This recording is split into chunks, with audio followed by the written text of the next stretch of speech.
9월 17일 9시 기도회 시작하도록 하겠습니다. 하나님이 받으시는 성전 헌금이라는 제목으로 출애굽기 35장 20절에서 29절까지 이스라엘 백성이 모세의 명령에 의해서 성물을 드리는데 굉장히 기쁜 마음으로 즐겁게 자원하여 드리는 그런 장면이 나옵니다.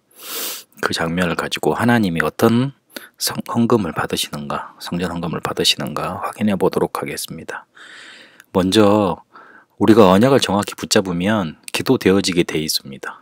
그 말은 우리가 기도해서 응답받는다고 거의 대부분 알고 있는데, 정확히 말을 해서 하나님이 응답 주시기 위해서 우리에게 기도를 시키시는 거다, 그렇게 봐야 맞습니다.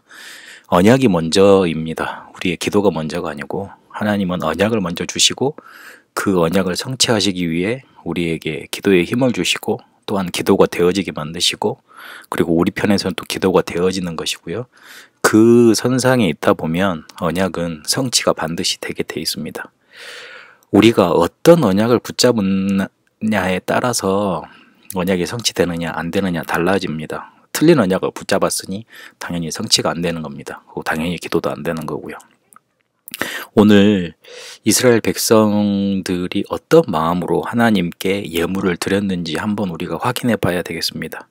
이 사람들은 굉장히 간절했을 겁니다. 이스라엘이 애굽에 400년 종살이를 살았고, 그리고 굉장히 스펙타클한 일들을 통해서 10가지 기적을 통해서 하나님의 기적을 맛보고, 또 홍해도 건너고 광야를 거쳐오면서 하나님이 구름기둥 불기둥으로 자기들을 지키시는 것을 다 확인했습니다. 우리가 과연 언약의 백성이 맞구나, 이스라엘에서 종되었는데 피 바르고 우리가 나왔구나, 그 언약 우리가 전 세계에 전달하려고 가나안으로 가는구나, 이런 마음으로 간절해졌을 겁니다. 그런 사람들에게 하나님은 감동케 하셨고, 그 감동된 마음을 가지고 하나님께 예물 드렸을 겁니다. 이 사람들이 가진 은근 폐물, 자기들이 소중하게 여겼던 것 하나님께 예물로 다 드렸거든요. 그거 가지고 있어야지만 쉽게 말하면 정착했을 때 조금 미터전이 될 거 아닙니까?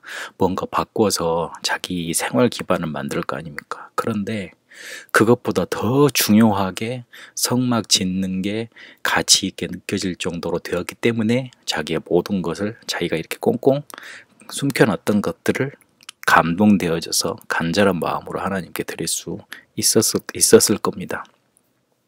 그래서 그들의 마음이 어떤 마음이었을까? 이 사건이, 우리가 지금 가나안 가는 것이 어떤 일인지, 어떤 언약 속에 어떤 성취가 이루어지는 것인지 알았을 겁니다. 그래서 앞서 말씀드렸지만 언약을 정확히 붙잡는 게 가장 중요합니다. 기도되어지게 돼 있고, 그러면 반드시 성취되게 되어 있습니다. 그래서 우리가 고민할 건 하나님의 절대 계획인지 아닌지를 질문해야 됩니다. 그러면 그 성취되는 가운데 우리가 하는 일들, 우리가 드리는 헌금이, 그리고 헌신이 역사적인 사건이 되는 겁니다. 성막을 지을 때 모든 사람들이 감동되어져서 모든 두령들이 이렇게 다 참여했다고 그렇게 기록하고 있습니다. 하나님의 절대 계획, 성막이 지어지는 것, 가나안으로 그 성막이 이동되어져 가면서 가나안에 정착되는 것, 하나님의 절대 계획으로 붙잡았기 때문에 그들이 하는 모든 일을 드리는 것들이 역사적인 성취가 되었던 겁니다. 우리가 붙잡은 언약이 하나님의 절대 계획 맞습니까? 그러면 그게 바로 하나님은 응답 주시면서 역사적인 성취와 역사적인 사건으로 우리의 모든 여정을 바꾸어 나가십니다. 오늘 좀 주목해 봐야 될 건 이들이 자원하여 드렸다 그랬습니다. 그걸 하나님이 받으시는 겁니다. 하나님은 기부금을 받으시거나 하나님은 우리에게 어떤 이렇게 헌금을 강탈하시는 분이 아니죠. 그거 필요 없으시니까요. 근데 자원해서 드릴 수 있었다는 거는 뭔가를 봤다는 거잖아요. 뭔가 가치를 깨달았다는 거잖아요. 우리는 지금 어떤 흐름 속에 있냐면, 영원한 언약이 처음이자 마지막 성취되는 나의 시간표 속에 와 있습니다. 그 영원한 언약이 처음이자 마지막으로 내 인생 속에 들어와서 성취되는 그 시간표 속에 지금 내가 살고 있고 내 인생 여정을 가고 있습니다. 이스라엘 백성은 과거에 자신들을 건져내셨고 지금도 인도하고 계시고 미래에도 인도하실 것 정확하게 붙잡았습니다. 광야를 가면서 어려웠고 그리고 심지어 전쟁도 해 나가야 됐습니다. 이때 하나님은 그들에게 힘주시고 살리시려고 성막을 허락하셨고 언약궤 따라가라고 하셨습니다. 그걸 증거로 붙잡고 간 사람들은 승리했습니다. 결론으로 말씀드리면 우리에게 문제될 건 아무것도 없습니다. 우리에게 다가오는 것들 문제되지 않아야 됩니다. 그게 정상입니다. 그게 신앙인의 눈이고 그게 바로 감동된 자, 자원하여 하나님께 드릴 수 있는 가치를 발견된 자의 눈입니다. 원래 응답은 고통이라는 예쁜 포장지에 쌓여서 우리에게 다가옵니다. 그래서 응답을 찾으려면, 선물을 받으려면 그 포장지를 뜯어야 되잖아요.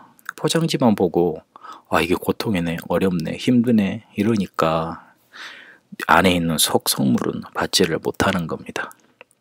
그 어떤 것도 우리에게 문제될 것 없습니다. 갈등 생기면 나를 갱신하면 되고요. 고통이 다가오면 기다리면 되고요.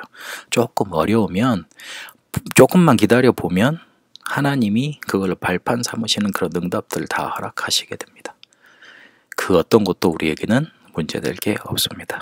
광야길 갔던 이스라엘 백성이 오히려 감동되어져서 자기들에게 모든 것 다 드릴 수 있었을 정도로 감동되었습니다. 하나님은 우리를 그렇게 감동케 하실 거고 우리는 자원에서 하나님의 역사를 이뤄가는 그 언약의 여정을 가게 될 겁니다. 그 언약의 여정 속에 성취 속에 있게 되시길 바랍니다. 살아계신 하나님, 하나님이 받으시는 성전 헌금 우리 생애도 일어나게 하여 주옵소서. 하나님의 절대 계획을 붙잡고 절대 언약을 따라 역사적인 그 성취 응답 속에 우리의 삶이 있게 하여 주옵소서. 그 어떤 것도 문제되지 않는 응답 보는 눈을 우리에게 허락하여 주옵소서.